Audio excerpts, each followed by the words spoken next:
Сейчас мы находимся на том месте, где должно было происходить строительство швейцарского городка. Опубликовано в средствах массовой информации.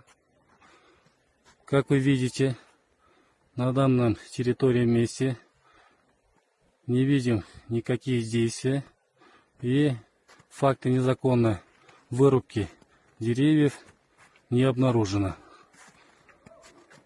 Ниже находится Каприз и то самое место.